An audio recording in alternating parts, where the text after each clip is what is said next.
Welcome to 60 Second Civics from the Center for Civic Education. I'm Mark Gage.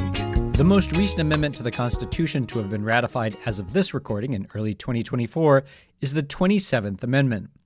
It was originally proposed in 1789, but it was not ratified until May 7, 1992. It says, "No law varying the compensation for the services of the senators and representatives shall take effect until an election of representatives shall have intervened." Simply put, it means that senators and representatives can give themselves a raise, but that raise will not take effect until after there has been an election of representatives, which happens every 2 years. In other words, the people can vote to replace members of Congress if they think this salary increase is too high or is not well deserved. Congress has actually reduced its members' salaries in the past.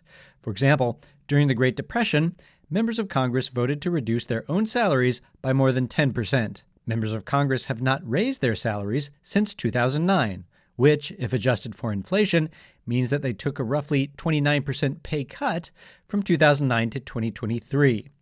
But why pay members of Congress at all? One argument is that if members of Congress were not paid, this would keep less wealthy people from serving in Congress. In fact, it might make Congress the domain of only the rich.